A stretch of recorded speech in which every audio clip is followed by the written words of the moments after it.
is Buadu TV. Truth and integrity.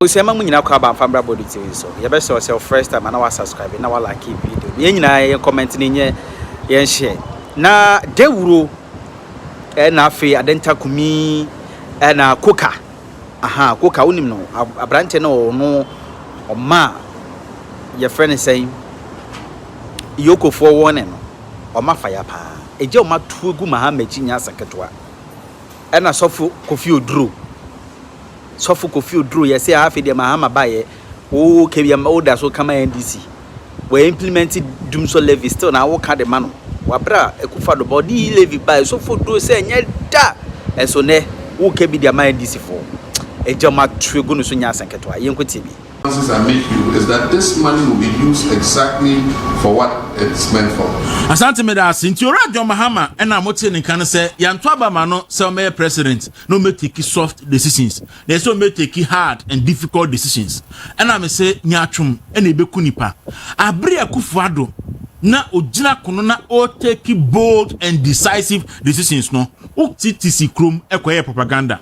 And na GPRT for ama ultimatum say in 10 days says dumsor levy aban enye free one more on beko nationwide strike and you support one because this very tax no every Ghanaian living everywhere will be party will pay the dumsor levy. Every Ghanaian who cow who nikau ubetua because ene ubefo trotro or kotofu la ya de beto so e de momo asante me yanken kan oil marketing companies for krata omo trade come aban no na krata we emu asem no wiram na emu so ya papa se aban a Ghana fo ato aba ama no ubekwa ko pass tax anaju de sum a Ghana fo ada uwie a holiday a yenkwa adwuma no ne wa tro krata on a holiday na odia serve workers no OMCs no on a Sunday no wa catch from say Monday or start implementation and what share OMCs no krata na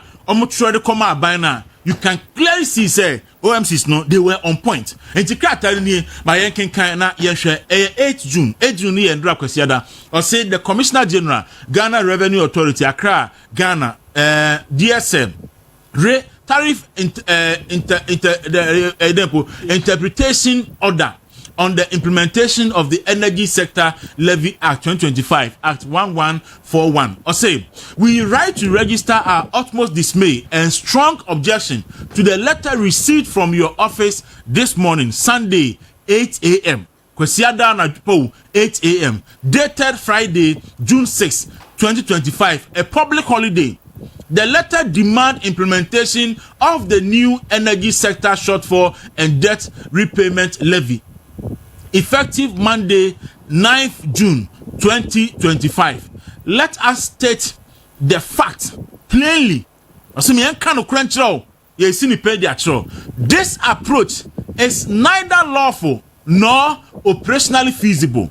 It smacks of coercion rather than governance and depict a military regime issuing a backdated directive on a holiday and serving it on a weekend for the next day compliance border on institutional ambush. The chamber leadership met the Honorable Minister of Energy and Green Transition on Thursday 5th June to discuss the levy and table 3 practical and necessary demands to mitigate impact. That engagement, it appears, was merely ceremonial, as the concern raised have been completely discarded. Asante yanko suru kakra na yanko se edena so miwa na so no. Osimiwa the COMAC had already made our position clear in our 4th June press release. The downstream sector is burdened with 8 separate taxes and levies, cumulatively representing 22% of the export price. The ESLA, the Fofona Abano, increased the increment pushes this to 26%, threatening the industry survival, competitiveness, and consumer welfare. Worse still, the abrupt implementation deny our members, the oil marketing companies, the lead time needed to adjust systems, price, and inventory. How are OMCs, most importantly, those on the cash and carry system, to generate funds for the tax they did not anticipate on the stock did not anticipate on stock to be lifted tomorrow? When we are emboldened, we therefore wish to state unequivocally that COMAC and 8 members cannot and will not begin implementation of this levy from Monday, Monday, 9th June. We request a minimum 2 weeks transition period with a new implementation date of 16th June 2025 to allow industry players to align with this major physical change. This must not be reduced to a technocratic rush to impress. We are industry stakeholders and not bystanders, and we deserve better than Rainbow Style Directive in the middle of a weekend. What a wow! I mean, or say we are industry stakeholders and not bystanders. We deserve better than Rainbow Style Directive in the middle of a weekend. So this is the sign of a very deceptive, a very dishonest, and a very, very bogus government. Say, which me issue statement on a Friday, a holiday. Who back the two issue statement na Endra Sunday in our issue statement no. But who back say who amunti who back the thing the call Friday. Nyankopon ye so far comfort na bonti e fa oton. Nyankopon who back the thing call Friday na you fi say Friday so a holiday. As to bet me a year free so. Na you fi say Friday a holiday. It's your or the truck crata na Endra. And no back the thing call Friday. Friday no so a holiday nti GR4 omu nya adwuma. Eno de komo Endra kwasiada na wotwe na omo kwa asoro no eno de komo no so Mahama say enne mo magi Ghana for to 11 cedi on every liter na mo fama na mi konkodi because me bu amamuo bone amene me revenue so at by 30%. Enti mirika so no ye hia we e di asem enti OMC for krata babo nti Endra afedi Endra omo di ahopepre akofro no mo ahia fe aka krom say on be mo mako 16th no na omo dey year implementation, but and now we are Ghana near kind who say on the 16th of this month a check beba economists wanna say kasa say so what would the way e betua energy sector na there e sanka what the sunset clause e share bill nim so that e benya a day sa tax we e beba wie, but only any intention to end it. It's your buy and also be dumsor levy and ne oguso edge dumsor friends COVID levy oguso edge. Aside the dumsor so ababeka ho. We need the deceptive government we are dealing with. And Prophet Kofi Oduro video na okasa on this levy, on this dumsor levy. Let's call back as I can share the videos abra near the levy eba. Ochina, I will show you the 2 videos and then you decide for yourself. John Mahama Braso there, I say Mr. President, ain't no ECG officials no, what the tax in the bomb because what na wana. Beku for the Braso there, I say the nonsense must stop. That is the kind of society I will ene. Ain't he? Ene da we ni eche but John Mahama say ohia. It's OMC's nekata and whoever wrote the statement, I salute him this morning. Edu baby esi nya kukudro fo say yebetimi aka no credit chinipa. Ene kana shigbe say ono so aja appointment. Kenti yanchi wuntumi nyina no. Say ne ye pa appointment. Munchi wuntumi nyina say na kana shigbe e pa appointment. Waje appointment kana shigbe. Say munchi wuntumi as ye ko nyina ene galam say e twa nipa wo Ghana. And this is for and a galam say a trenipa awo ewo Ghana. That your my Ghana more hypocrisy, dishonesty, any greed, and then the so-called neutrals. Professor Jampu, nyame betu amu nyina aka ene Professor Jampo say ene onte se galamsey e koso Ghana because nanum aye ma nti odidi a okase nya yie and all of them all the so-called neutrals we gi appointment to her we gi wo ha you never loved Ghana. You were fighting for your stomach because of the promises John Dramani Mahama Edema Munti. But we live in Ghana and we will see in the near future what will happen. That's a bread. Me the chairman Beba as national chairman. Now Papa Uti UTV abai weti wo kasa chire Wontumi ba MPP sika a benefit oda.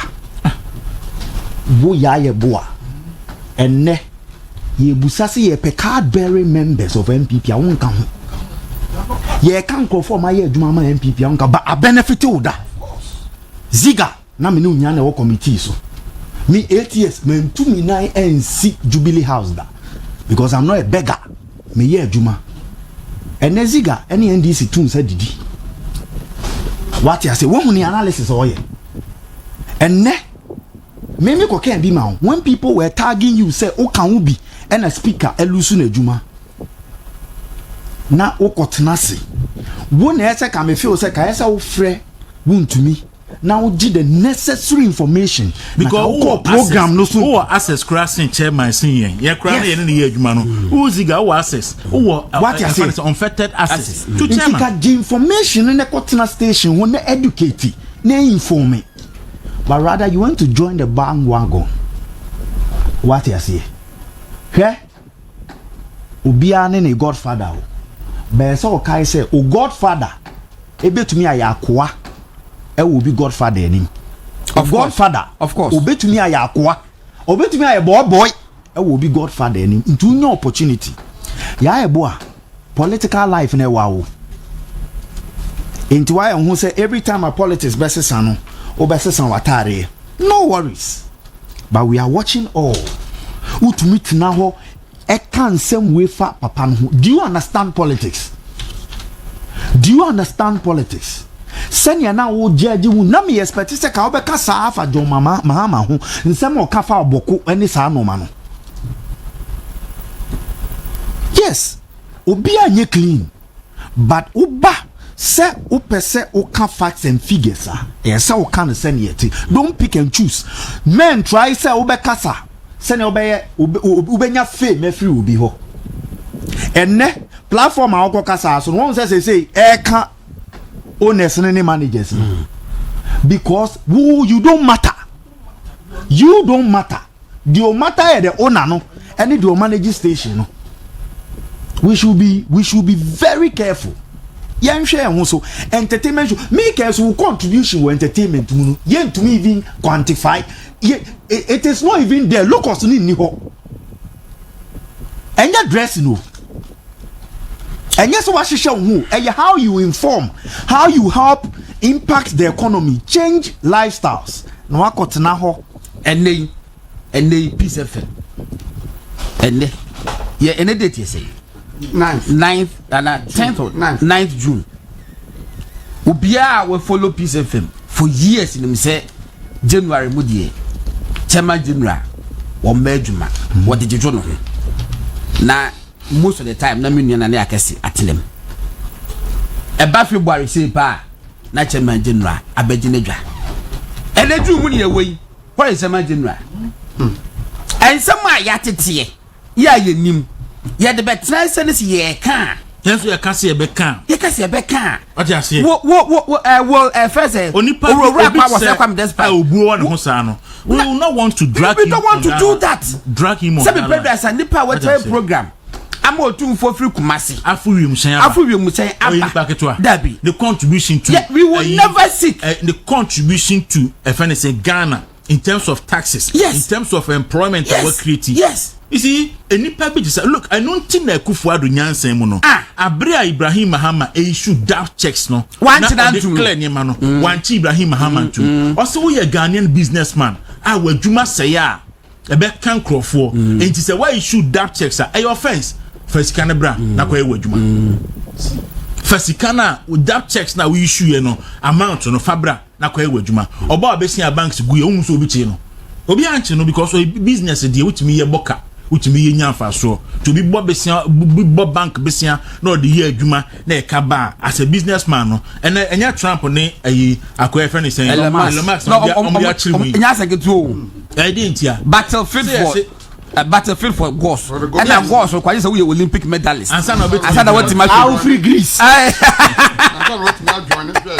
all right it's no yesra empeni sana godon kano say sanya mode untumi si ho na mu gu untumi animu ase e wo show no so e Father Dixon fe because me say Father Dixon sa program ni favorite program into ote ho na o hwe and ye gu untumi animu ase na ye ne fe Father Dixon pa cho adenti na Kwame Sefa kan ba adwuma Father Dixon adenti na Kwame Sefa kan e ma adwuma because NPP free abemu ape wesi Kwame Sefa kan so man medum adenti so otimi ma youth United Showbiz enu po de showbiz pepepe o ma mutimi tena ho discuss ni ntia Kwame Sefa kan ma adwuma ebe ga besinne ene June 9th if you say to abawie Kwame Sefa kan e ma adwuma e wo Peace FM so Father Dixon, Montana United Showbiz. No discussing the general of all generals and the avatar of broadcasting in Ghana. Kwame Sefa kan. Nienti abesine on medjuma. Because we dey omule mu because showbiz there. The present abedjuma na fe yentinin kan obi anim de ase a. Kwame Sefa kan onyare. And almost show friend say sa automobile now and mo good second ubi music can normally a chairman general and uncle be MC for sa program why was he missing that almost fear to UTV so e me che Ghana for nintia Kwame Sefa kan be sin onyare ontu kwan o Ghana Kwame Sefa kan retire from broadcasting ba nintia Father Dixon yesi no kwan say on mani meye adwuma Peace FM so bi mu no because NDC aba ben mu no o me kan che Ghana for ni hu no mo discussing pepepe on United Showbiz. Look at that check no people say that check in a day that check DUD yes spelling DUD just a check wo de be ko banka e be bounce na sika nim e be ko pa na sika na nim e bon po bukwa ne ye no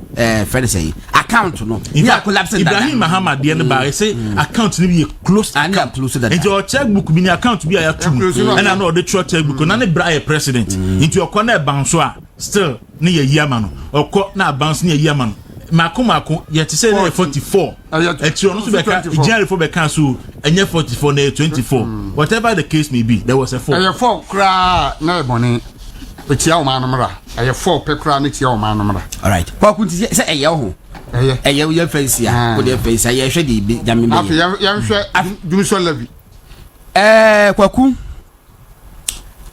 krata wo kan krata bi na OMC for ne OMC for krata Chamber of Oil Marketing Company ase ho pa na ase ho na e ho na jade ni gina no Timothy Timothy ho no e ho na de pa o minimum sa asem ba te mbese meka and I said there will be a dormant so rented down ma o mo a e de nye bi asa nti no e de ono na rented down ma na no problem but we won't not and ono na ejo musika na o de rented down ma ko fo a e de say na ejo musika aha Babaku Timothy Holo. Hono. Omo say Asante sa project Timothy Holo ase ho pa no. Me say last paragraph. Hono se ho ni fifi ho baby. Sa ho. Imo debut. Me tese na wo kase omo say ese na ju da suom. Ai. Ya obi akoda no. Ene oba se obi fuo kronfo. Obekum no wa wia no ase. No ase. Momie mbie ho no. Ne ehwe se kwaku ba ko to mo yesa no. Ne nyina ne se aban ni sika what the better fuel. I buy this called better crude oil. I did not buy home. Asia pan no hono. Last paragraph no. Send the last paragraph on. Okay, first one. Me name there and you highlight it. No, so quite very important. Also, we therefore wish to state unequivocally that Comac near Chamber of Oil Marketing Company so say and 8 members cannot and will not begin implementation of this levy from Monday 9th June. Tihano, I can't pay the actual by onye we kill ntua yes we pa de kill anye kra And Obasi and the last one I go no can or say this must not be reduced to a technocratic rush to impress. We are industrial stakeholders. We are industry stakeholders. Industry stakeholders, not bystanders. And we deserve better than Rainbow Star directives in the middle of a weekend. In the middle of a weekend. Nah, I want to Kosuro pass, baby. Kosuro pa, baby. Baby, what kind of holiday be na say? I Kosuro pa na ye no so. I see Rainbow Star in the middle of a weekend. Okay, I say to you. I see we write to register our utmost dismay and strong objection to the letter received from your office this morning, Sunday, 8 a.m. Sunday? Yes, Sunday. 8 a.m. Because I don't know. Yes.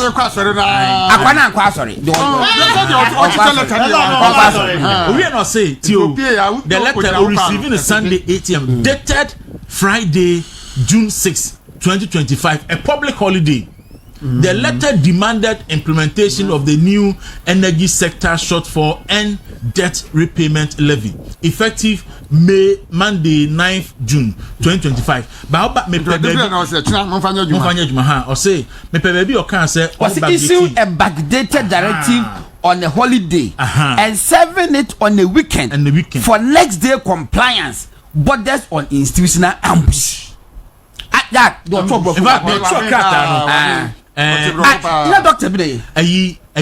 Professor Emeritus. Professor Emeritus Tibuatin. One of trust I did. I'm not make Okotran or trouble from this year. No, I can't. Okay, we are. Or say, the room is in Nana. Oh, then I'm at trouble from that one. See, wait me at Johnny. So, was it you're saying now? You and yes, we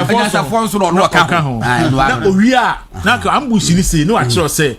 This ambush is it originated from a Latin word. Hey! No, I show baby. No, the root. Yes. Okay. It was say, let us state the fact plainly. You can't say to me, baby, to me. This approach is neither lawful nor operationally feasible. It smacks of coercion rather than governance and depicts a military regime. Wow. Hey! Issue a backdated directive on a holiday and serving it on the weekend for next day compliance, borders on institutional ambush. What a wow. Omo can you say? Adia wing and this for the buyer. Omo train. Emma holiday buy. Now there you omo jane say. Ya wada. So one train holiday no. Holiday na omo train letter no. Omo wi a omo no. Or the letter ne ba Sunday. Na Sunday no the letter ne ba no. O pese obu OMCs no. Nti backdate letter no Echo Friday. But na you refi say fiada na holiday. Say we friend say yes so dream bona na onya san keto. Na onya san keto. Bona ba kreti mu a. There you omo ya so say. Omo sia aban panifo ya wada. I don't know man ka kire o. Also mo ka kire o mo say ade na mo pese mo ye nenye. Emo mo de omo kra the three proposals added to her. As a banner bombing fitted duku about to pampers. Some officer it was the backwards yada. Omo fi some majority Ghana. It don't pay omo timi here. Yes. Forgetting say Ghana for na ma say majority no. Na Ghana need the oil boni and review. Yo. Ghana for yen fast am che. Kwaku ni na ne say NDC aban no omu ntimi e manage Ghana. Ebuabo omu ntimi e manage the energy sector. Kwaku sa sector one of the few sectors the word managing it you tell you so because energy sector is all about managing it. Where the energy sector they go we said there could be ubika time do be ubika it is a card na eba no e was say we managing ye where do we ka it in there so say VR for so be do obi do mo ka VR for no so do mo e do bi so ka where do bika what is say energy minister ampo abina na be ka say e ka omodie nyina e ka ye DCG nyina se e twa nyina ma ECG kram pa still enso ade check baba so it's about management. We want to be managing tea or my dream say yen pesca me go see and yen fan to fuel no but kojo pokunsafo abema me and I agree with kojo pokunsafo or say forex you know oh okay or say Mahama or cancel pisca ko to fuel oboa or ye budget no na dollar no 15 cedis to seed no and dollar no 15 cedis to $1. Yes. And no dey in the budget. So now ono akwa boardroom no determine the price of the dollar no. Ama when a shortfall of about 30% on the budget. Ohia bibi dey ashana mu animu ya no. And yes economy ne be crash. Every no do way e dey abey. Kwadwo and me for say asema o ka no eto asum. Sebi na program dia be ka no. Sasa ade no be ma koko bokra na won betua no kra so e de nsem beba.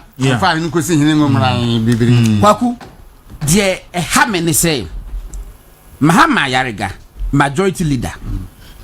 Shamima Muslim. Deputy minister. Deputy minister in charge of communication. One deputy to Felix Bajofusu. Omu tufu togu Ghana fueni.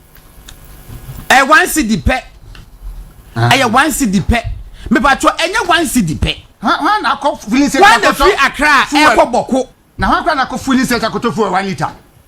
I just a motor fuel. 1 liter. Motor front 1 liter. Okay. 1 gallon. 2 gallons. Motor will talk 2 gallons. 82 gallons na wo kotono. 2 gallons are got on. And 9 cities are there too. And what are they? Why they mention what a 1 cedi pill, a 1 cedi pill? And you know, Craig. Bagodon. Minya. Saturday no. O ma me sun BBA discussion. Okay. We calculation now. Before already budget no. Na the that so 0.95. Yes. And all the 1 cedi abeka ho. And also what petrol so saying 2 cedis. Yes. Into your deduction now. A 0.05 per what is who. The road has 0.05 per. And what? Now we share increment now bana. And obi bet now about the catch him say the first levy no. Ne kum nipa. And no na optional. Wey e funu kura e da ka mu a e ko mo kura no tua. E funu a e da na ntwa e de sala kura na e de beto ka mu kura. Let's say transportation. Yes. And you see? Oh bia. It's understanding in the same. And now to fuel maybe 12.52. Obi maybe so 11. But show them about Asante Pacho. Obi send video bi. And I think says that video no extra dey na see pa. It go no video no. Saturday your boy. I was Asante. Okay, all right. Who we are? Okay. Asante. Enti Oden man famra. We are discuss. Okay. We are. Now I hu adwuma bi. No okay. Me Saturday your boy ha. Enti was that video no. Waku. And baby fuel near 12.52 per liter. That's a bit kikaboom. 12.52 times 4.5 saying 12.52. 12.52 times 4.5. 0.52 52 times 4.5. 4.5. 56 cedis. 4 pesos. Let's say 1 gallon no. 1 gallon. Plus 4 cedis 50 pesos. Plus 4 plus 4 cedis 50 pesos. 50. It got 60 cedis 84 pesos. Almost 61 cedis. Sir. Et who got 1 gallon now? What the 4 cedis 50 pesos and the backup. And now what 1,000 cedis are? Obetua 83 Ghana cedis. So 83 Ghana cedis no. Let's say petrol 2 gallons no. Almost 2 gallons. What top petrol 1,000 cedis here? What petrol? Almost 2 gallons. I don't know about it. Well, with this. With this. Ebinsi or my tax about them for near would default tax way. Ebi ma o marry yabako se. Domo ye any say ebia percentage bi ye dia to so as a 2% 1%. But say cut throat Ebinsi. You say 1 cedi per liter. 1 cedi per liter. Hwe meka no ha. VIP 4. VIP 4. Omo community last week. Say on ba bete omo first so across the country. Ade be cha mo ye ya na NDC 4 ekoye sa certificate of agency bi. And the VIP before say there beside the intimate. Because ebeku yen. E ho na me hu say VIP buses ni bebre. Omo kokumase eba baka. Omo use 220 liters. Etelo mo ye calculation say 220 liters no times 4 cedis 220 cedis 220 cedis per every triple be abekobia VIP 2.2 million. Oh, cities. Na je say ya no passengers mienu. Passengers mienu. Abana Jeffrey. I took Kobia with all the passengers Minusika. Meanwhile, no. Already would try tax that down. I want the whole so that down. I buy bus and so you dear. Bus no so you would it is a say no. Yes. It is a virtual my best what just say what the for private cars among work and be. To say what the making us. Oh, to walk up my Baba Kono. What the passengers Minuska? What do Musika? I didn't tell us how yes, sir. Obi wa Ghana ha. Now oposu or cassette levy. Na o support to dumsor levy and yami betua ne kapa obi a oya Ghana ni a o kasa tia yi levy na so support to dumsor levy no yami betua ne kapa na Kofi Oduro de me ya na woni egu aso dem ho Accra o me ye innocent a wodo mo kogu amna mu no o me na ye momobo because ono Kofi Oduro nya sofo na me sofo oya politician and what time Babu a crown or the castle said me ashe and or the just for them no campaign or yen yam soft cause the way what Timika Sabu Bomu I want another danko for the NPP Tama and the bar na afraid ye me say and or crock if no TSC and money men no yeah you know me say concept anka onka because the party na ba ben ba wan ka ho asem a Ghana for be kan say I didn't know we dey buy no won kasa o wie cross twantro o say o send levy 300,000 to 30,000 so for Kofi 1% of 300,000 but you saying 3,000 was me 30,000 otua 10%, which is not true. So for Kofi ni udi atro nyame aso dem wo se wo ye nyame sofo a udi atro aso dem Kofi Oduro wo ye nyame sofo. Well, and that's why and the Bible say me emumunyi the Bible na akwa so si duana ba wo de ho de the Bible si duana ba na de me duana ba na me de ka to bo ase e ho no me no ya adwen Bible si duana ba na de be hu duakro etimi Kofi Oduro no na ba no na me de ka na asem na me say me munu so ye nyame sofo. Okay, and ye wo you position no but what I want to say is say Bible say ye mani mumunyi well na twabre ne so a obeyi but ye na bo mo nyini no wo kona se emo wo ho na esre wo ho a obehu etino abusia nipa otro OMCs ne krata no that's what krata no ma hwe edin ni so me hu so mo de ehye ma me hwe krata ni ma me san hwe krata ni bi yes edin ni so but omotro or OMCs ne letter here so and then OMCs na issue another statement saying say afei dia ban any o ma ya adwen say yenfa implementation no enko on the 16th of this month it is OMCs na issue sa strong worded statement here. That's why Kabana no pay. And can crofwash as here, fia dumsor levy no. And come buye kuma. Now, all is in the crown. Abana has a 16 for more peninsula. And no, Zanian Fasobianis because I didn't able to. Mom can't jump and say no, yen to me. On Teso. On Family 25 pesos. Bibisa. Now we got top petrol. 1 gallon. Material force it is 50 pesos. And American, Miss will be beer or cassette levy. Now be support to D levy no. Na me betua ne kapa. Enti wo Dawuro Mahama wo kase tia yi levy. Now the D levy ba na me betua wo ka. O bone a wo di Ghana. Am ka say e atutubotom levy. Mo say atutubotom. Am ka say lazy approach. Ke kan sam hunu ni sem kwasa sem kire Ghana for ne MPP for. Na say no eno ye. Mo say enye. Eno ye e atutubotom dia. Na ye we ye robbery. Midnight robbery. We ye armed robbery. Midnight robbery. Krono a etuoda so. And I just okay agui ni mo mani mo nyini so ogufo no kogu na ba no and adu obi ada no on ni paboni fon fra ha no kogu okodi ira kogu nti joma ma na adu obi ada no e na ma kwhye meeting ase ana mo de dumsor levy bre ana mo ye week aba na odi ba ya mo sign na adwunu putupuru owie ya ose ma sign monyintum na na emabufu ni say ose ai he was elected to take bold and difficult decisions. Let me say if Abia Kufuado edi levy ba no na milk amra no metwe love letters ai na milk you see we are very incompetent because this time crisis be any ho COVID crisis also may be a crowd modin COVID na this time also may be a more Russia and Ukraine din ti enu susu ni ho enti incompetence and the aba uja energy sector a debt of $2.5 billion wo kono uja to Akufo-Addo buy no World Bank for catch Akufo-Addo say sa kan be kwa kodu $12 billion because of take or pay our sensibility but Akufo-Addo ne Bawumia was able to manage the energy sector na after 8 years no almost saying the same 2.5 na what the aba no mujama nti omutimi averted the $12 billion debt ananka eba Ghana so no now ba na be to the same $2.5 billion na what do anu atum esu kikam se no nti what the tax for eba Wobowa. Now, I'm afraid any went to somebody become say energy sector debt 3.1 billion. If you didn't barrel. Now, I can't looking can 2.5.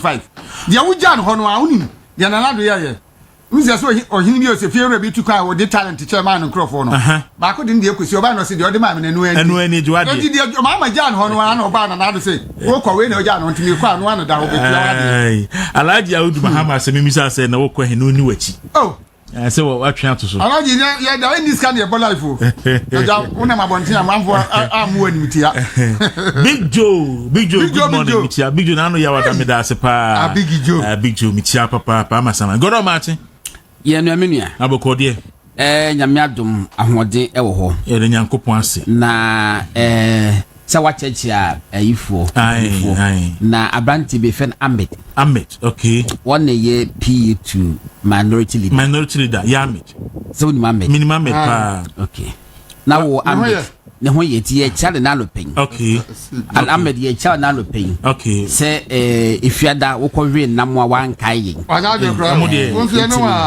intina Ahmed and ye ma special greetings say encha we de kwaku follow 2 minutes Ahmed no what you see Ahmed no say Ahmed no so what in kan na mecha no Ahmed ano pay chiao ya nam wona na yen crofo a ayi sala nyina ya ntiom kan Alhaji former first second leading Alhaji na director na friend say Alhaji Gariba on Gariba just adi Alhaji Gariba dey am kuri mu no men kan hwe oh enami Alhaji Gariba adi o dey am kuri men kan hwe na mi chem papa ba ko obeya na Alhaji akoto na ntwe ba ko no de na bigina na ye dai wo de ba say be ma bi no me say o me wo madafo ba ko ya Alhaji na o so mfa mu mpie o se wo de mpie afi no akobo kurusa mane say Alhaji so de mi pie nti ma ka che se me de mo ba me say ne ekonom Alhaji sana Alhaji ate ti Alhaji ankasa odom ko duru hono ofre ba you na so be no den I say ma obi Guinness 1 crate hey a masters obi Guinness 1 crate o se samso me no Alhaji no Alhaji Alhaji Gariba director e wo former second lady ne office anopa mi chana Alhaji de no dey me no menkasa anopa mi chia me papa ba ko Alhaji Mahama efreno Alhaji Turiba Mahama Osu Shell Oxford Street ono so anopai me chia no papa Alhaji me chia me tung in fact say me ba na we de me ana me ba o de ente me na me ba o ka say me dada me na me ba ntia no pa me chia Alhaji Turiba Ibrahim Mahama of Osu Oxford Street self-filling station oni unu Agariba ene omomoka hu nyina no pai ye chia mu nyina godon kwaku na so wachia oso wachia Ahmed wo hu machia Ahmed nti masasa the message we are waiting for our salary meet okay nti omo ayanti omo kan nyina omo kon akori ni nyina yes nyahwe yes kwaku we wo bobo nsem bi so yeah ba me ba ho pass sie ba be say me ti ade kitu be free okay on say TV programs ya ye de ba no ubia ya le bia we ni focus yeah nti ya no pay de yin a social political program anything once in a while no komponi ya na ya fa social topic bi ne dia fam ye kwa ko se ta de ye fam ba kompo ya na for edwa ya na ko fu dwa kakra because we say focus no more political UTV asana membeka okay kitwe bi program omo program omo on Saturdays yeah me hwe bi that be do be alamada mo friend de be show United Showbiz Koku United Showbiz e ka showbiz a what stretch they said there cry politics in ka showbiz United Showbiz what stretch they said there cry politics in ka ho or let's say somebody who is into showbiz and na be wako politics and na asem be ba mo ka ho asem Koku ya chiche ma Wontumi nya mencha de ya ma ni bill na sa topic no ebeka ade discuss no United Showbiz emma obi timetina ho na wadidi chema Wontumi atem eya mesre media owners no say munhwe ye kakra I'm not saying say go and gag somebody but Wontumi nko follow for kakra say chema Wontumi so 5 radio stations chema Wontumi so e 5 television stations eti ene ye ba yen na enka ya befa Doctor Sekwame Despite need nesu ya kan say okita honorary doctor degree onye accredited o yusu yes you friend doctor Sekwame Despite tia Ghana mra National Accreditation Board for Accreditation Board and Authority. Yes, authority. Any GTech for issue strong statement. Yes. Last 2 weeks as and so still mutina UTV wo I can say doctor or say Kwame Despite. Munim so onye doctor. Yes. Munim so onye doctor. Yes, ba no pay ya. Na you calling on GTech for say go after him. Said you almost sure let the good Dr. Joseph for being anymore as almost on show being come out Dr. Sekwame. Would they be happy?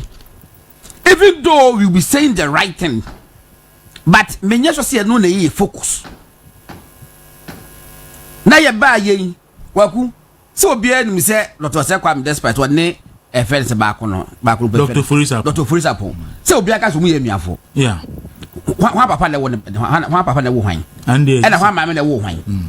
Ye ba na ka betina se. Na ka ye be chechire mu say da binye say na tie na na mu ye say ni say one be benefit e fa so be na be bre listeners any ye e John person mo kire say yes ramo godon unim Ghana ha wa hu businessman bi o Ghana ha bi ani hono man hu ni asem obi a was secret Wontumi no ye politician enti nene na asem da paso but se mo ye say ya mo ye first one e ma Wontumi de mo court e ma mu di fo enti mo ye say ya look obi anka se mo nka Wontumi asem ye ti ye kan krofo asem ba se du baby na e say aso tan bi abam na ase ya sheda say ye running the panel down na egu nanimu ase na say no a ono so radio station bi ebi na make no pay yes then we also call on JTech for say said your mo ye Dr. Joseph Obin na mo kan say onye doctor enti mani nyusu doctor title no then we will also call on them say omon tronkoma Dr. Sekwame Despite say efiri neko ono so onye doctor ombo doctor degree obabi a eji ono so onya yusu na mo so nya iso mo TVTV a omo refer to Dr. Sekwame Despite as doctor central for mo say training mu dia monim say enya the right thing to do but you sit on TV and Dr.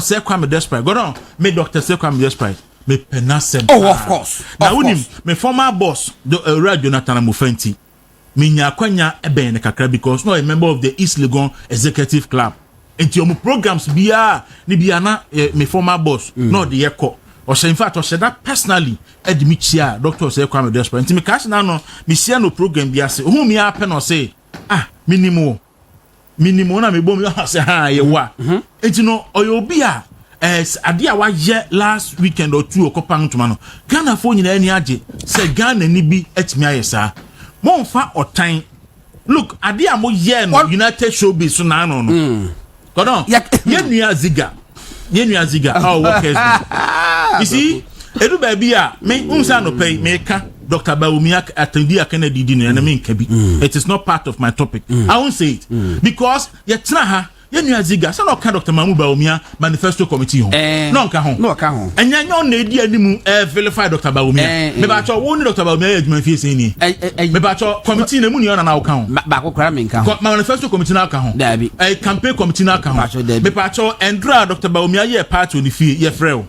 man kobi ye frɛ wo say ye frɛ na wan kobi me na minim bad man kobi okay me ya frɛ me da se bre ya frɛ no enti me no wo de obuo maziga no mo ne mo tete sa na se mo frɛ from kono mo ne mo koyem program sa ɛho ho asɛm ba me si asa kono magyae me metena ha emeko santokwa na emfa so because at the end of the day adwuma ye tena ha eye bo Dr. Bawumia no ye tete committee godon ni so obia ni so kofa and ziga na eli di charge na ohwe analysis na ade nyina na adwuma me dey am ni ho asem na mo edu baabi na eye te se otan se ya hyeda de wuntumi agu ho ye egu nanimu ase ne ye insight aban ade atia wuntumi a obia ho asem o kromu ha obia ho asem Baku mesre ura osekwa me despite ene di o manage UTV ura Father Dixon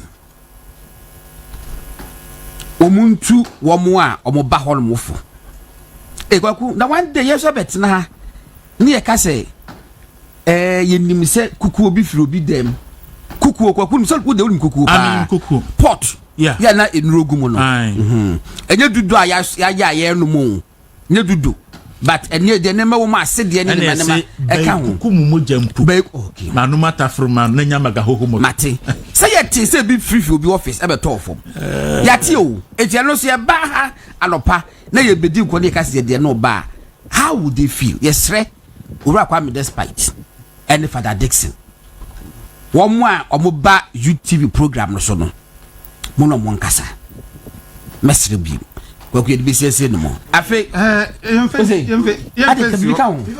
yemfe oh why no go no okay enema bi wo ha oh bright enema bi wo ha ese media houses owners no omohwe ni ye asim se afi the Ghana ye create media wo bi na abeto ho enti we nya we ya now we nya we ya now we nya we ya now Mosi jama untimi wa yede ekwan be no fa so yen sika hwe Ghana sikafo be bre cocaine no start tonton ye Ghana sikafo be bre cocaine anom dili ana no so ma ye enti oba dane motivational speakers omu de tufo atwere books and some say obi ato o enti mo mani pa enkeka nsema ntese ye ka obi anu an hote o ma we mu enti mo hwe yie 5 CDs ya kan samu kiramo a all right so me da say asante enti eno video no eniem o ma ye video ye say ekoko mo de do say yeah because wa cheche mu pa no mama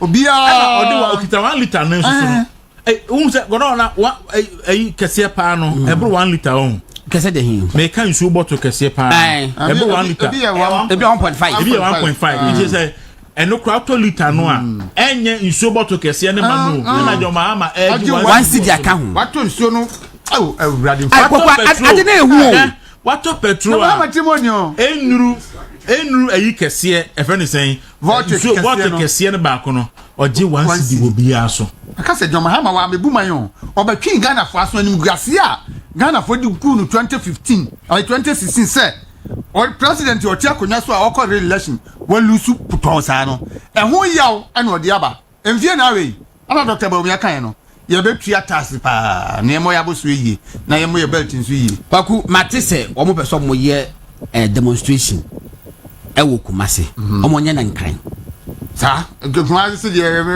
omo ye I'm telling you omo ye demonstration no e wo nkran alikota me suggest nkran they say the capital must be brought to a standstill. Yeah. If the capital is brought to a standstill, it will affect the government directly. Yeah. Kumasi, yeah, demonstration with Kumasi. Now, if the capital is brought to a standstill, it will move from million kwani how a higher bank of a higher bank of war. Yeah, demonstration no Accra has say yeah. Many ministries, but yeah, say yes. This is what is going on. But adia air cost one.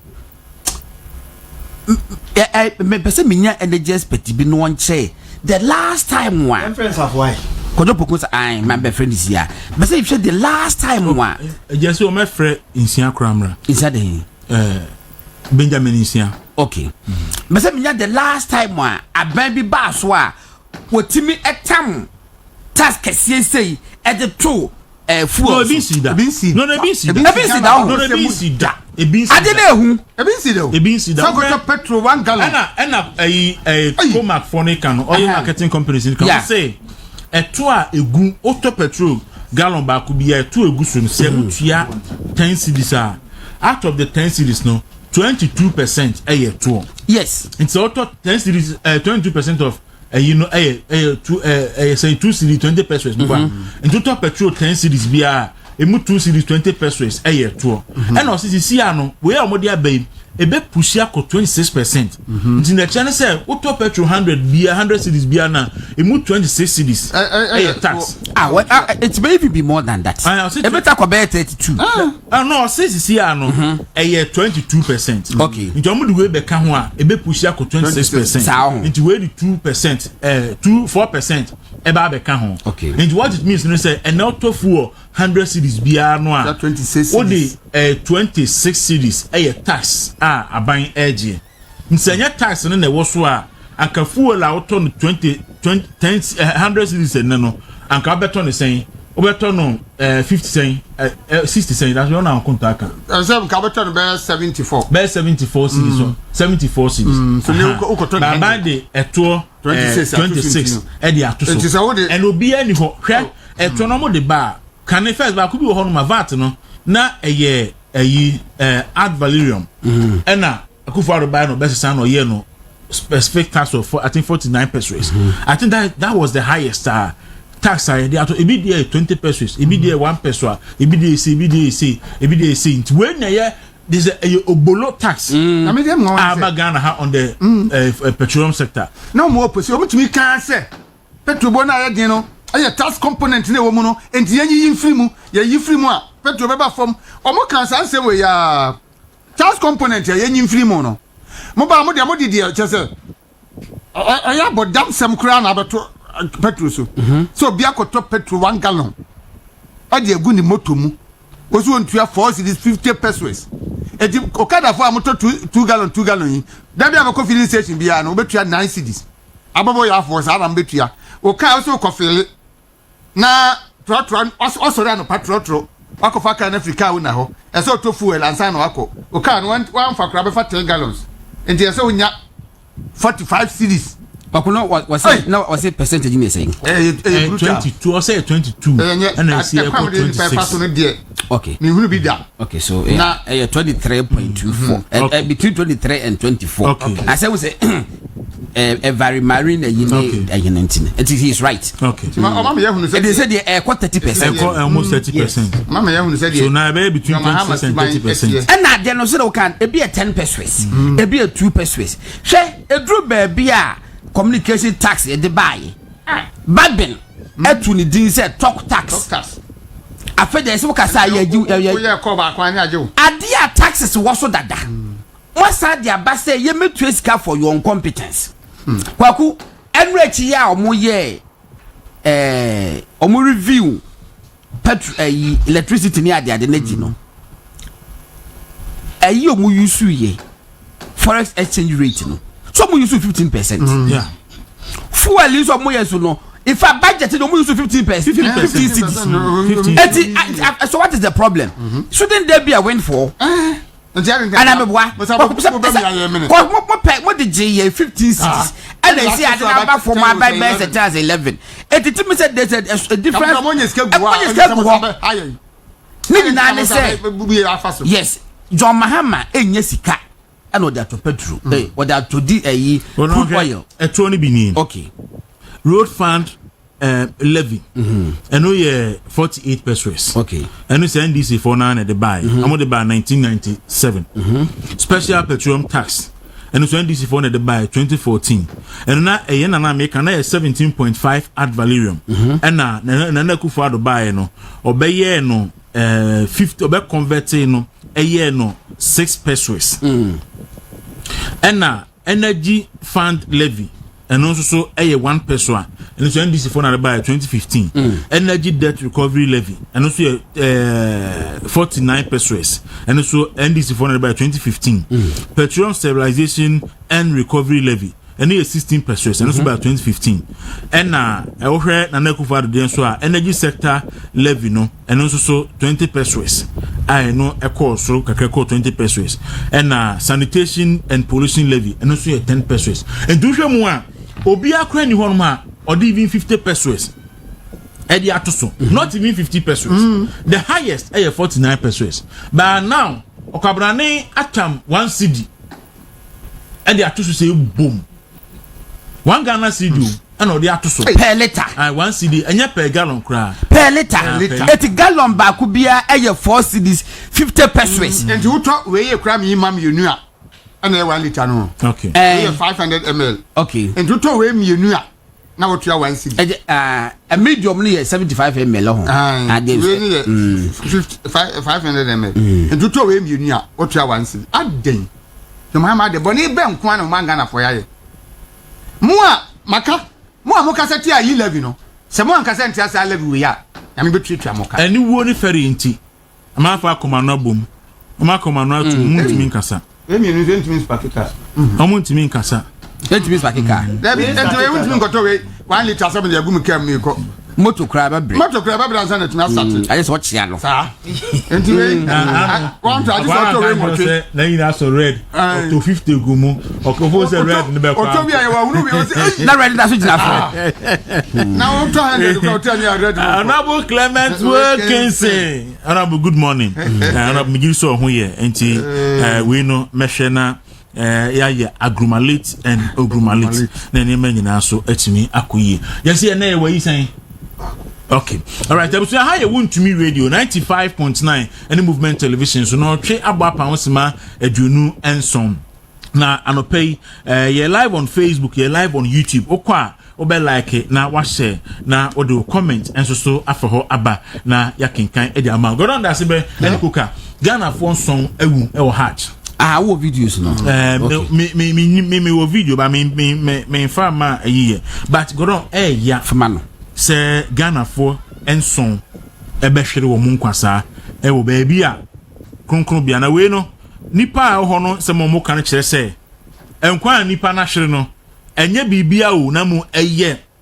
treatment a Ghana ban Aduro Mahama e di o ma fam e na many pay wu that's so provide food unya sema di food okay na do dan kwanye MPP wo no so mu tu kwa ko meka na wo mo yanhye pade ma wo no ze nipa utu kwan ba bia beda ehia wo wa firi wo man so akoduru obi man so se se onya ba bi pada na ho to we de politics ntino mo ba mo so ma batete ne bo no so e bo na mo tie so no ntino o mo nso nya ba bi pana enti wani na e bo Aduro Mahama ne na ndisi fo so ma ba ya bi papa bi no eno makokum nipa no enti sanka omuma omutua abona no omutua no anye momo incentives papa no eno mo kwai no mo do mo kwa ba fi a ankanya nsinse Aduro Mahama so abete so na do makogu school dem ama o makowu no ebi da abontin us school dem ama makowu mo da abontin politics intini bi bia mo pese mo ya kase o mo na mo ya ade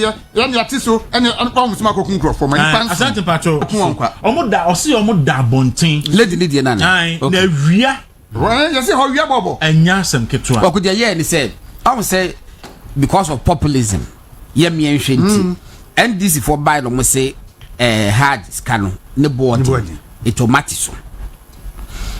Omo etisono, the Chinese say, who took Kayako baby sana, a friend package. Bepacho, Subia sending message, your friend, another or saying, Ne Sanka, United Showbiz for no, Omo discuss it, give to us any agrada asemino, and the showbiz. Oh, yeah, I said they should be. And the showbiz, Ne Sanka, Omo discuss it, on the agrada and Tokano, Sanka, Omo discuss it. Now, I say a dumsor levy, no man can want them. Now, person can want them. If not, I'll die. I have kids that I'm taking care of. I will die here. All right, asante me da se. Go on da se Brene Koka. Wati. Enti erane say wajani ma Ghana. Na condition mu wo no. Osuro se obewu wo ho. Enti be yi a yemfa ne mra Ghana. O prefer say obenya akwanya no wa back to Ghana. Because mu gu awiem. O se omu gu awiem. Edan o se edu awia. Se de awia si ball side ho. So mo na se nyana onya shade kakra kra. Na ba bia omu gu yi. Jo se awia ball mo a toilet so. no akɔhyɛ toilet ne so hodi ho hyɛ ho yɛ dan mu no makɔhyɛ toilet ne so any toilet na nim ho no no mu gyina ho and this is what enti no we ne tebia ene hajj for no ekɔ nipa ekɔ hajj no omwom e wo Saudi Arabia. Osin remind listeners that fuel tankers who want to order 54,000 liters of fuel have to raise additional 54,000 cedis. Okay. That is why Comac is advocating for a halt. Okay, so enya consumers nko. Na oil marketing companies ni na. Say how na start. Na article down. Okay. What I see. Okay. Nti ne ho no so nana yeso ju say o say ho weather no range between 44 and 46 degrees. Just after Boko. Hwanu awiana no wod. I know see. Kwa could na make say a package no modema. Enti find say ade no ewo Accra ha ne yeye no. Ewo Blaster Square. Yeah. It is a Blaster Square. Your hotels ewo Osu, ewo cantonments, ewo Laboni, ewo Jowulu, ewo Kokomlemle, Asalam down. Eti wo person kwata cantonments ane bo osoro kakra. We no omo downgrade the package no. Ti say na ebi akoda kasoa. Abinchi na omu no ye dia magana for. Ebi akoda dodoa. Etu be free hokwa bedru ha no wa bre.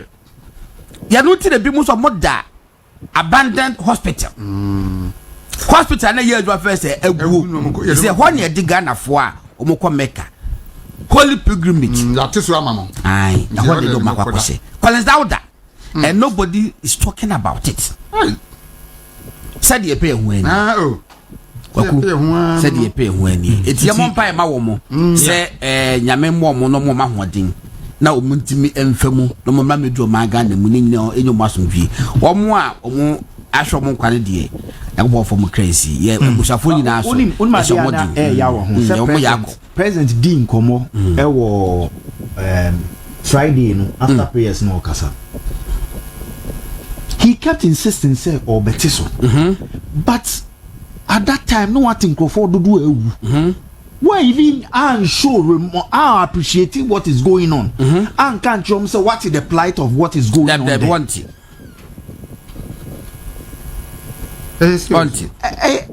Oh, David. And this is dear. And American Ghana ha. And then this year, Ankaye. O man the whole world. Ultimo anka wani beji pa. By this 20. Am I going to cry mutina nakono? Hey, David, yeah, Casa for Jack. Hey, Casa for your David, the mention is a move. So Africa, so Blaster Square. So your program, our Blaster Square. Now your hotel me, you know, said the cantonments, the Blaster Square. Any hotel akoso Casa. Millennium Estate. Maybe our Millennium Estate. That's what Millennium Estate. Almost grade 1 third road. Minimum, but this proximity. One can ye. There be a cap proximity. Make don't do us. And to read a more fancy, the bitches a move. Casa for you will be with ya. Mama, it's your wife. All right, inti yebeye na yakofa nkratona babat still Abilkumanov akan sinsemu na anu yehu se minority no enante ko ho but after that no yen shedante bibia enante ko police headquarters but after that yen shedante bibia inti mo godon hwe NDC for pa to the bia da se be describe o in a certain way eya na me mpene so but edu ba bia hwe sa ne yente constituency ne yo Oduro Mahama and the party for among any statement without mentioning sir any I was so west or gone any 30 miles south and then NDC ba benwi ya to abewie Abilkumanov for the constituency ni wo ho ya to awie enipa na yi omo MP no mu yi na nye NDC ni na wini nti Oduro Mahama say ompene em declare Abilkumanov seat no emfa ma MPP ni to make us say Abilkumanov for 6 months after say to abano omuni MP ene ye abaye to last nipa be nson de wuye ye nte say Oduro Mahama kasa o baabi akra budin say abaye to ye wini ye no enipa wuye And so now it's me promise as far back as I was gone. Say oba obehwehwem. Baba ye to ye say police station is regional headquarters ye be say ho ya share even a 4-story school building. Yera Mahama enyina baby en kan say obeme ya hwehwemu no mo di se adwuma no ya pe ekwan bi so de mo afa no kwasem da sebre Dawuro A+ nyumbia abembebu no o se nipa bonefo aba ban mu ma o man ni si apini se Barbara se me wa kan bia no kre se nipa bonefo di o man so o man ni si apini ene na se ye wo mu yi edwuma bia yo nso unse Israelfo no nam no onyame ayo mo bibia obeye wo mo kwa hohiahiem no mabompa yesu afre Awurade na Awurade ahu mmobo na adwuma firi no ma sa ate atwea na Awurade ama nipa bonefo abedi wo mo so no atwe mo so enti we your Mahama se kan come we aye punishment nyame dey punish Ghana for because Ghana for ye ungrateful ye nyame aye enti nyame ama your Mahama be twa so te say the no ma ye twa Israelfo na so no ye firi mu fra dia yo disuade okay dan e che wo no an kofo frame bi some question bia na mo say na wo say woni kumeyire kasa na me say na say oh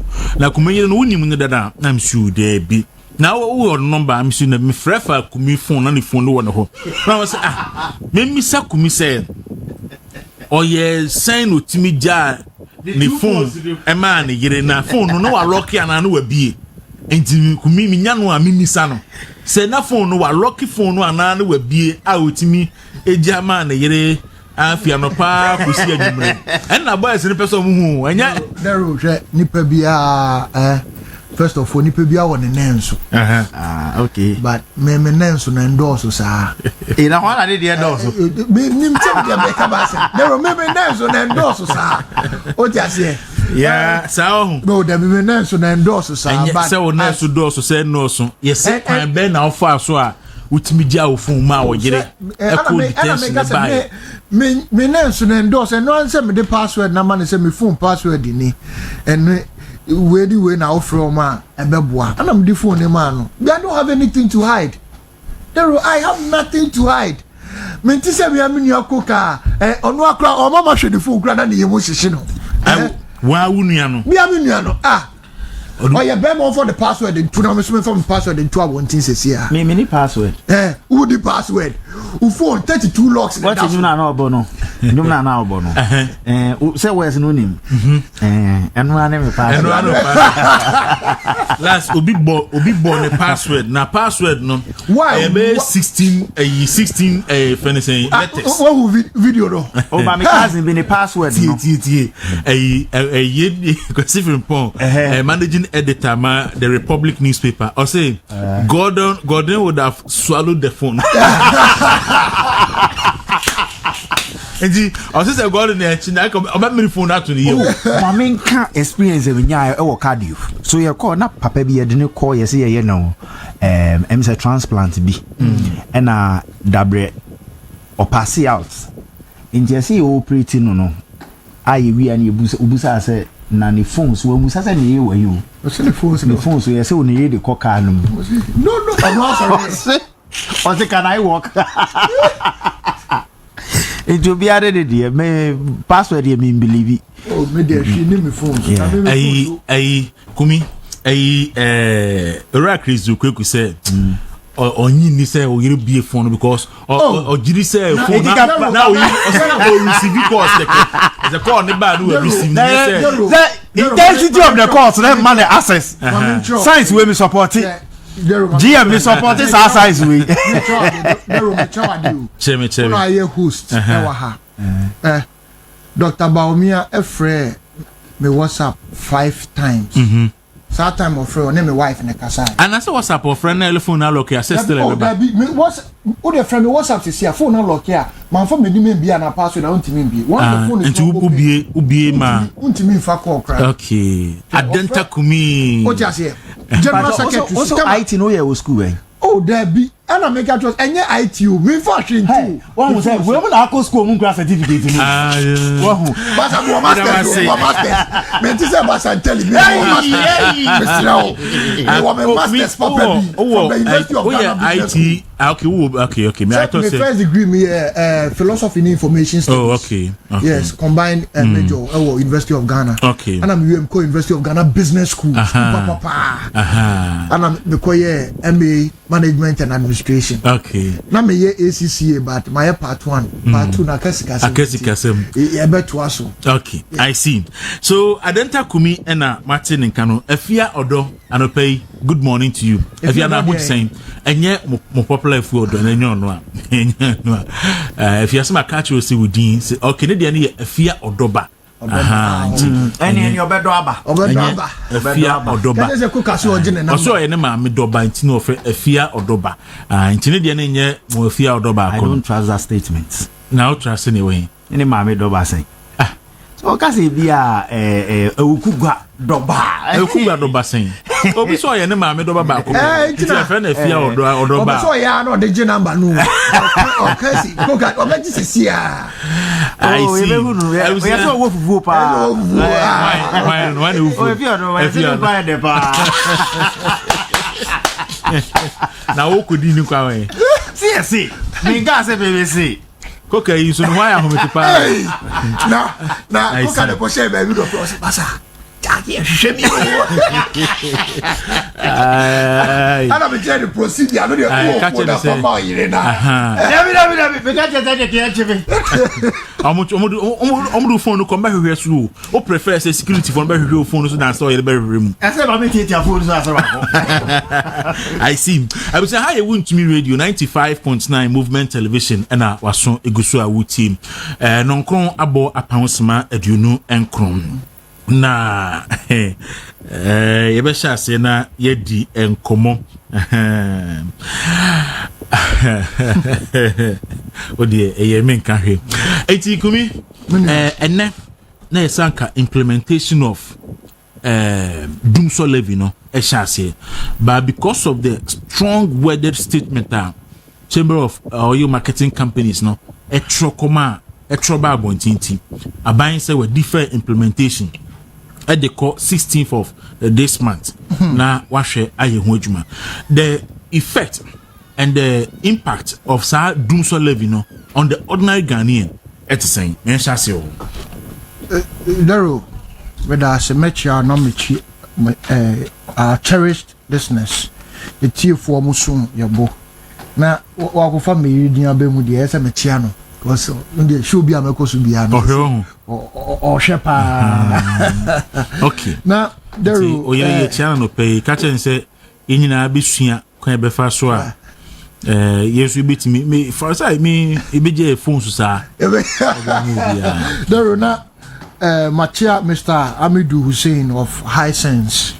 Great man by all standards. Nia wishi ya yinia Muslimu nyina omukane say happy Eid no mo say barika de sala no so aka say barika kado say and said Eid Mubarak. We wish them all the best for the Salah and your bompa so mo mpa ebo any om sacrifices so my no nyame enfanto insupa engusu ema omunyina na the Romachia wo achia production team machia mi amenu apeni Koka there adia there eba taxes me wi asma me buy me who tax obi a wawu a oda ne kam kra yekosie no oda kam a yekosie no kra tua bi obi a tua bi including the dead who be tua sa na yede wako. I see opa busa Koka tene deru se ene nyame fa samba obi anim ne to form okọ obeden obetua na den na mama kasa you see on every liter of fuel bia beto bia. Now the question is 1 liter cry ahe 1 liter ahe 1 liter of fuel na betimi do wedru he dero mo na mutwi car kese say 1 liter of fuel ebe free ha ko hefa ebe ti we do Madina ebi nim kra ebi ni uka nim now the gum now spark. That's 1 liter of fuel enti we mienu we mienu in fact Jimama ne no mompe adongo mompe insuo monto 1 liter per mre yeah ni e for the size of 1 liter and 1 liter soft drinks ni bia monto mra na e for yeah 1 liter of fuel bia ye jo 1 cedi na ya dada o say ye ma fuel bo na ba form na den oni nyina ye ntro munjai there ntro o ka chem so ye ma fuel bo aba form a ene mo tax na mo gigino so e say den e ba form there imagine say fuel price cry 5 cedi that ye give 1 cedi on every 5 cedi. What does it mean?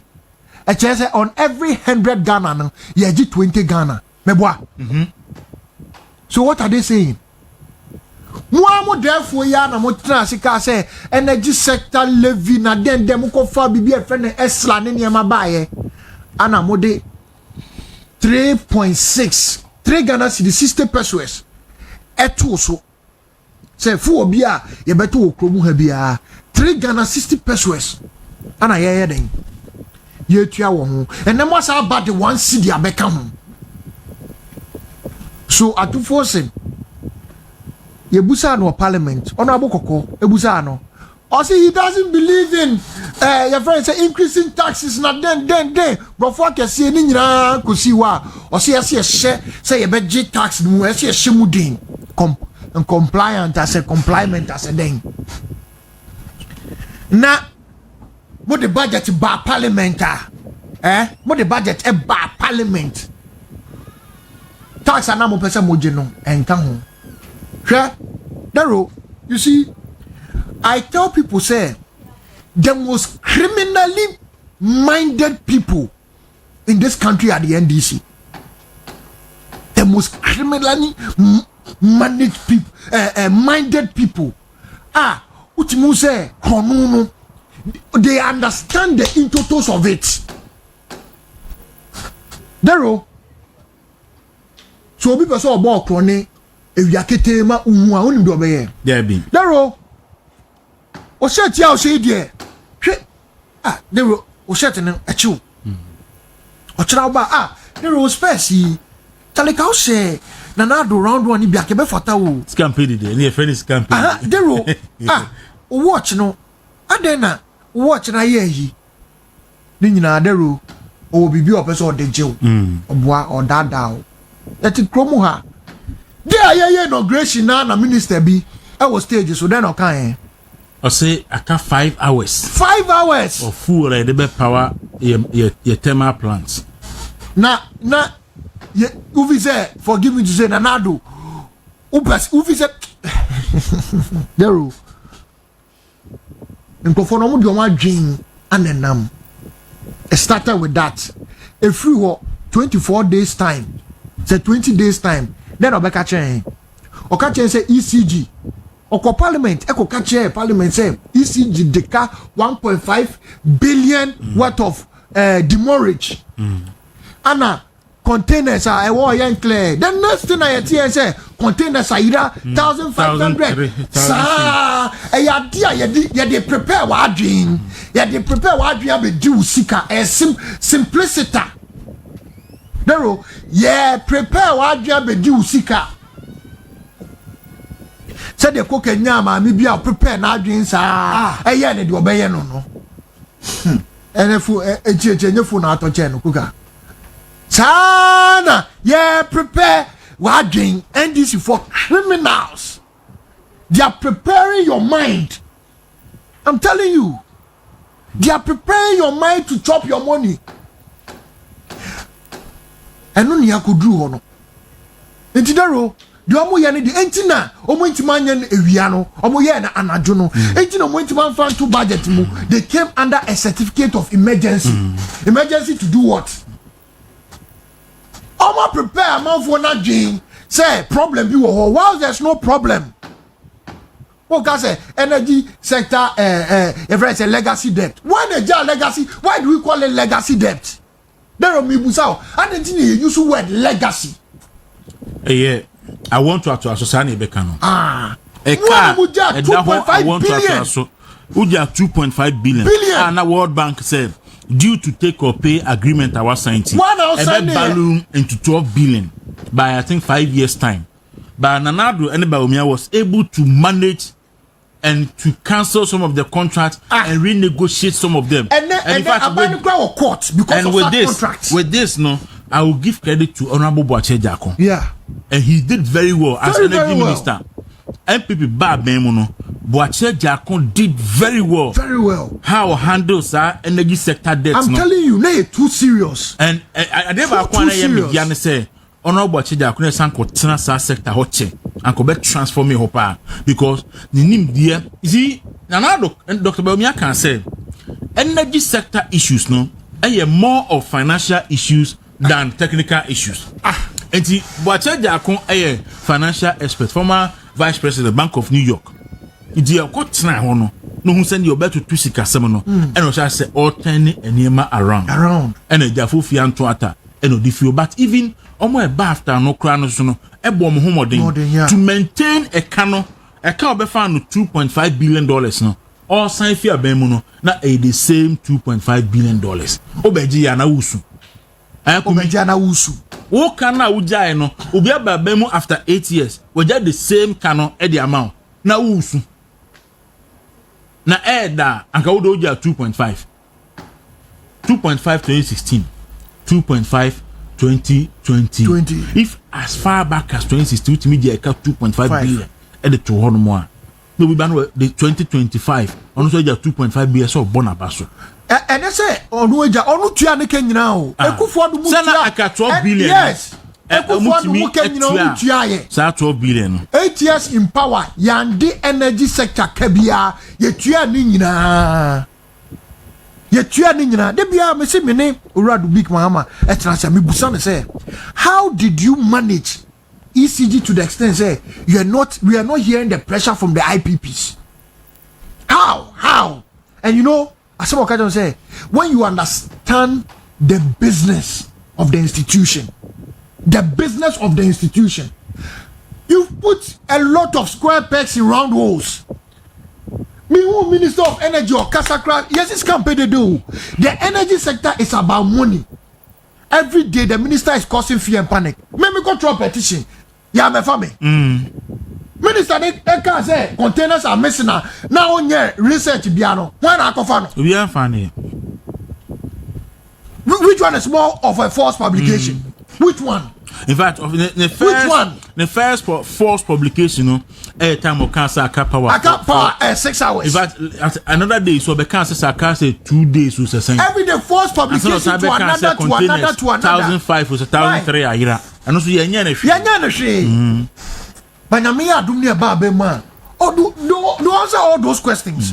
It's a document Biomobia, they should prepare it down. Because causing fear and panic in the public, you know, and it's dangerous.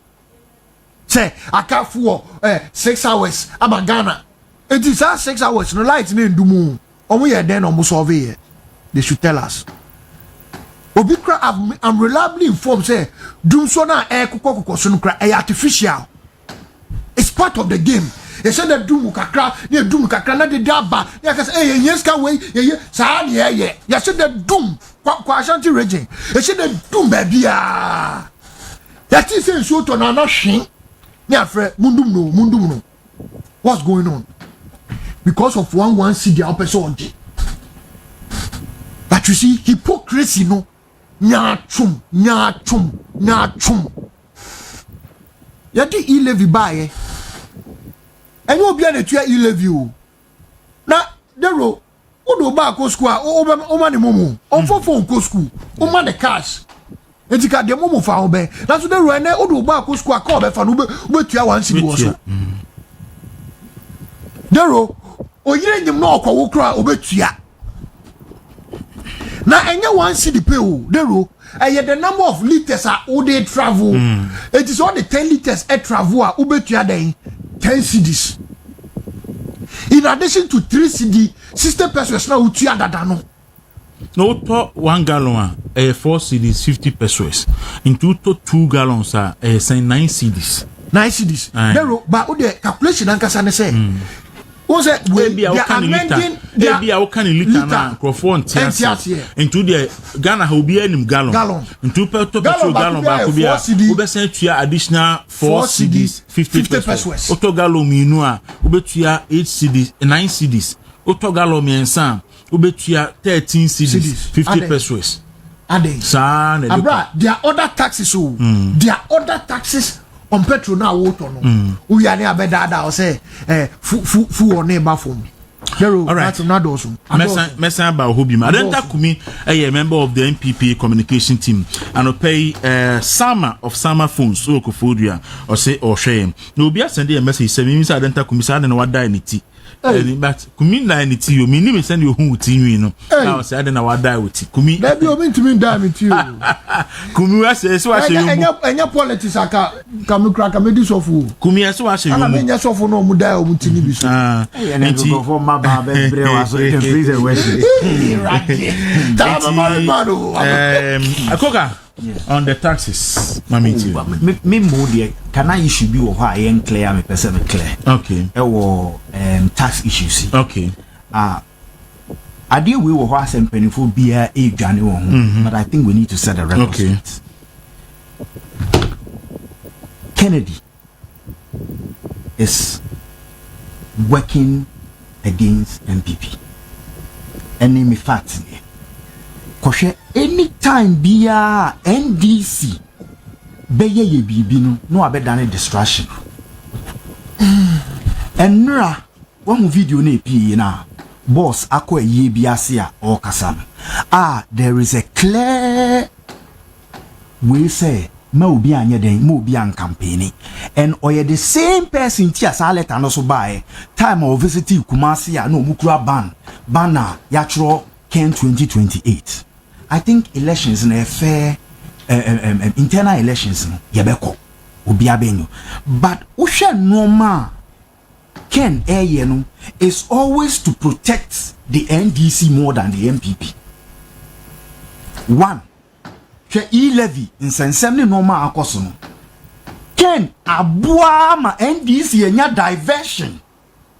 Ama there's internal cohesion. Ye kun ami ye jaima abaino de so ye no oye. Why this? Mika de bia say ubeti big men enemetia we school fees. Enemetia we.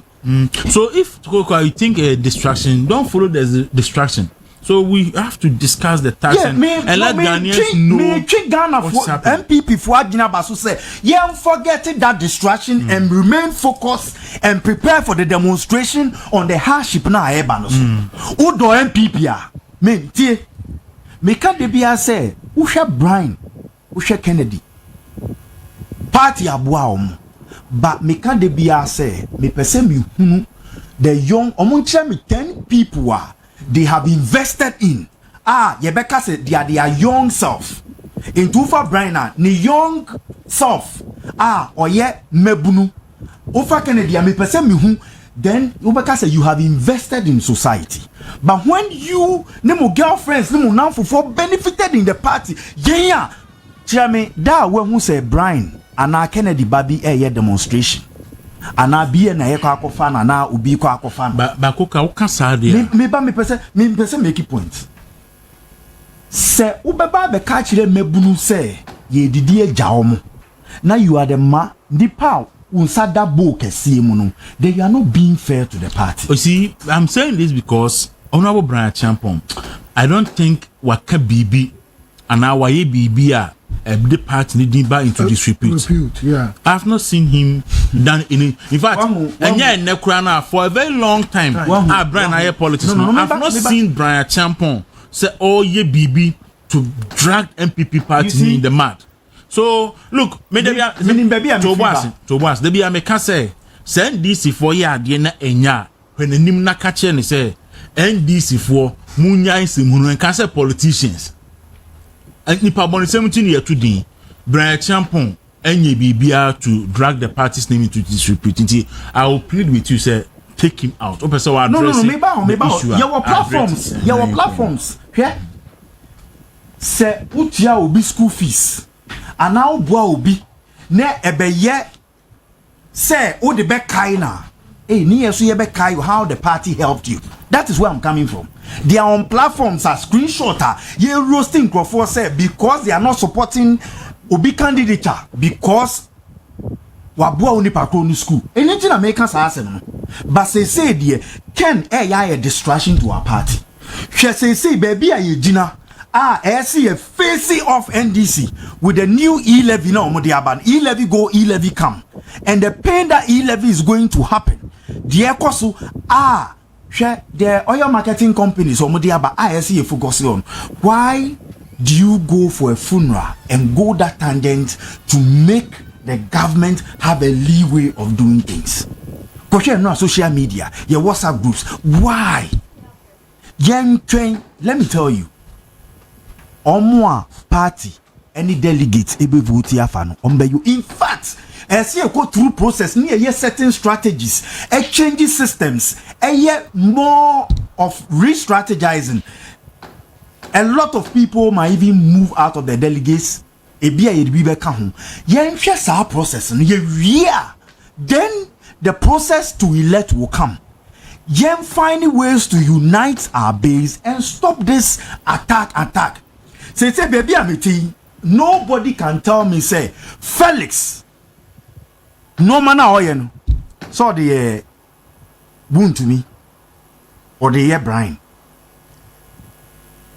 Ken had a platform could to me aka ne bani say unyai or say oyen ne special operations and they be a meka when they say special it means you take direct instructions from the person who gives you and he say ne boss nam sa way no so nam sa way nobody can tell me say a coincidence a well orchestrated plan and ye focusing on building our party and working to ensure that the NDs who has got nothing to offer no omobeye jumano.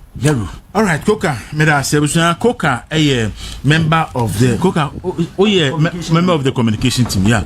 And Koka and a Koka Adenta Kumi so and Charles Mustafa and so okay. All right, no problem. And obey observer.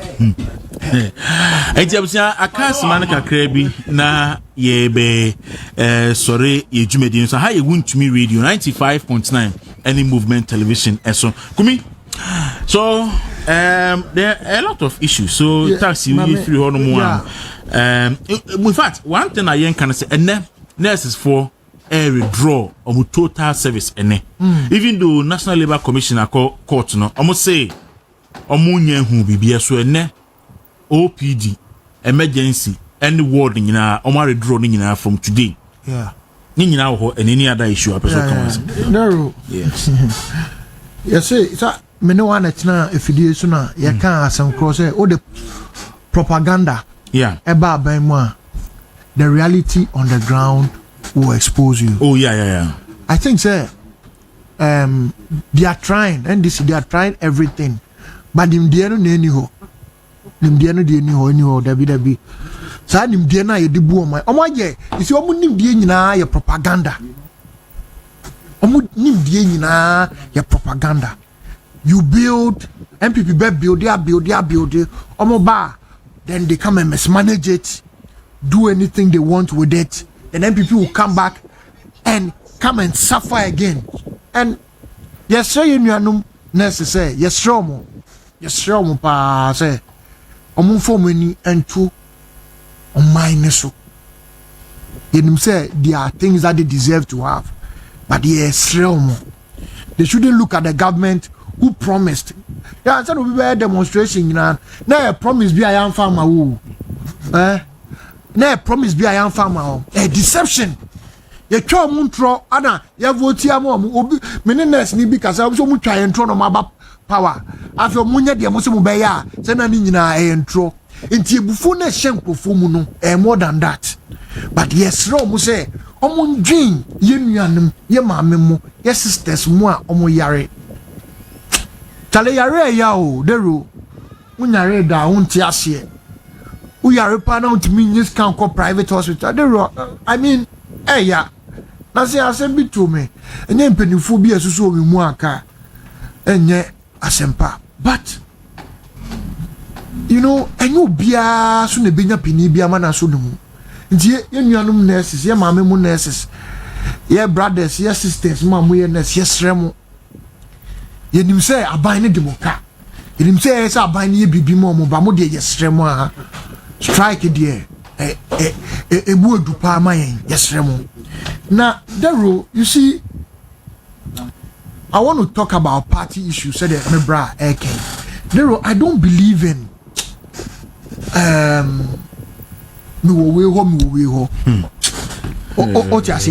Yeah. I have a very good relationship with Dr. Bawumia. Very good relationship with her. And I have an equally very good relationship with Dr. Brian Champon. I have a solid relationship with him.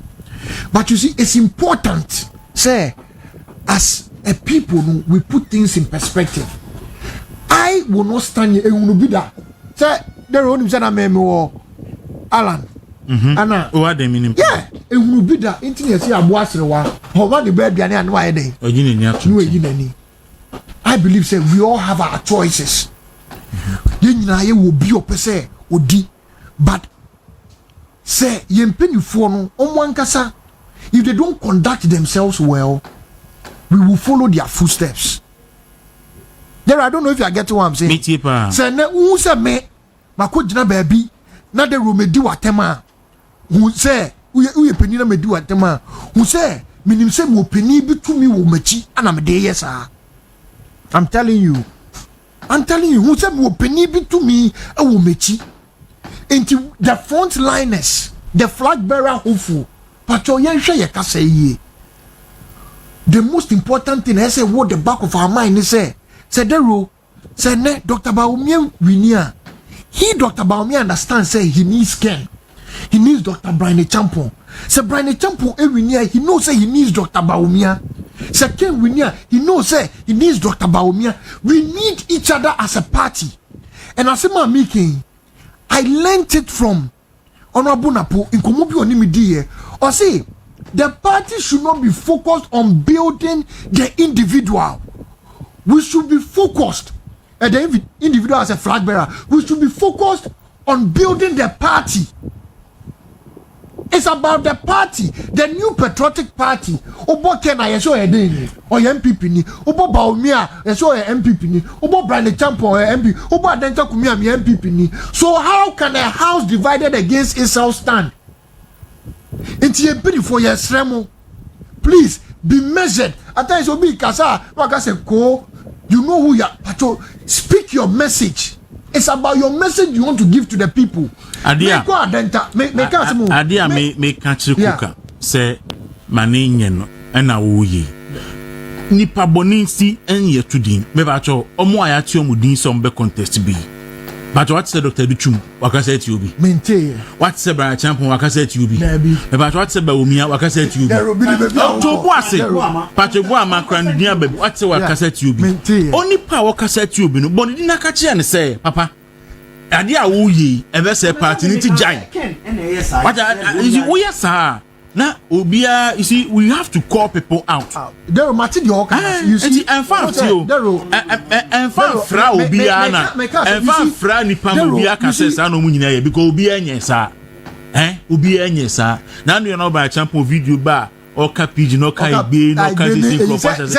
But you see, Obi, honestly, MPP. Yeah. What the Sika and a whole diabua party no for so many years. Yeah. Of course, obey me as on a whole day, BB and Sin Quine. And I think, sir, oh, yeah, formidable force, I'll beat me. But he can do that without maligning. Without maligning anybody. What you say? Obia bet me a win. You can, and only as a man make us say, Dawuro, we can make our case. For me, say, state what you want to do for the people. Dawuro, the first time I'm contesting Wadenta, with Wabian Samoa. Dawuro, in some manner, we Wabian Samoa. Even to the extent of research. Yakwa, in Kofoka Jem say, you remember? Kaso Yese. That's so you see, you are building a party for the future. And an image for yourself. And an image for yourself. Inti, sa ade na enemetwa no minim se da ko bi di betwa me because nipa bia ho e wo den so se de obi ntimi fa no fun ma me yire no me metimi di me fun ma me yire anna wo kasa bia no bo kokko agutie there ka me point wo so I didn't know that kasa wo kasa bia no bo kokko ka me point wo and I was God in here na kasa only God kasa so there we are the same am say impinifo no go and state your case and I was say who can let it lift up the party people so we can do it without killing ourselves. We need politics is about numbers. I don't need to destroy you to become big. No, Dero, I don't need to destroy you to become big. Do I? Make I want somebody and America here. The Bible says God resists the humble but gives grace. God resists the proud but gives grace to the humble. Let's be humble in our dealings. Okay. And God himself will lift us up. May I say, Mustafa Kasson Kasa. Into the was also the film. Me tia for Koka. This guy hard office. Welcome this guy hard office. No size Point of question. This guy we on the lighter note, Kumi men. This on the lighter note. Oh, we senior man. We say oh and I had me you know no Koka. And you discuss heart issues. Oba and Temon Kabemi, but you never can that deep. I like you to know boy tomorrow. And the confirmation if you had your banner, Ayana, and well, with the message was meant to me, I'm really has in term because how much in the back girl or UPSC. Okay. Buy and I say, not no, and to around 2 a.m. how much in my wife. The friends are driving to Iraq into no crowd or the whole, but that's a more one for me. Say, Charlie, I'm sure. I mean, you're fast. Me as a museum and shoes shall say, top. Na answer and make us a medical here or Ireland. Yeah, Makuma Mututu. Chambo. Kind of woman who are 15 years. Now, Dawuro, that's so. I'm saying, by now, me and me at the Kianka Sadda. Nanam said, because we are senior Kukakaya, Kumusukayana. Party in the MP before. But I'm saying, Kunyabata, Ubia pre a co one side. Yeah. Kuka on the side, Kunu on the side, also was Samson on the side. Them Zanakuka has now be about Felix. And Tinami, who Felix won't continue later. I'm going to say Alex. Okay, Felix won't. Yes, okay, Alex Tete. Yeah. Na oh, can be say na.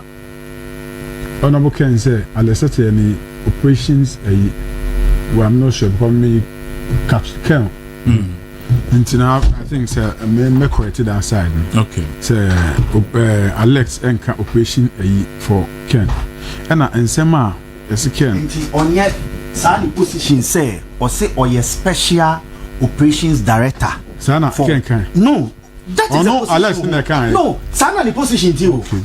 And a campaign in my out in Beclaire say, "What name is so and so." And on yes, sir, and Utie Tama Ken Bar Yoku or Kasana or say any ba na the Wakan or the Achen. Yeah, one distinguishing and deny that position because Obia Kasa or say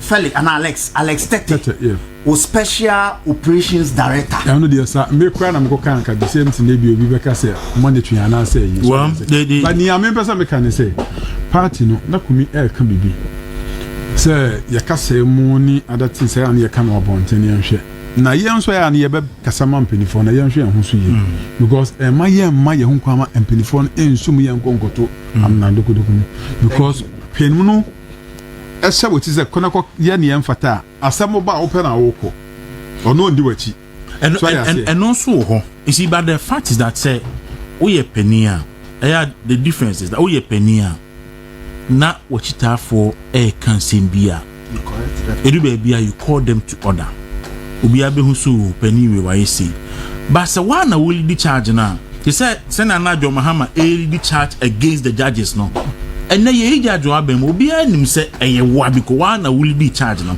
it is some of the unprovoked attacks they said near course weekend you know on Dr. Mahmoud Bawumia by Yira Kennedy Japan himself. And I have no idea about it. O kasa o kan bibi enyi because one campaign started. Two Dr. Bawumia can sing be against Dr. Bawumia. Yes. I will respond. So a basana out of the blue attack the basana. Then you get people also trying to. Well, me dey na be America say your supporters no can be.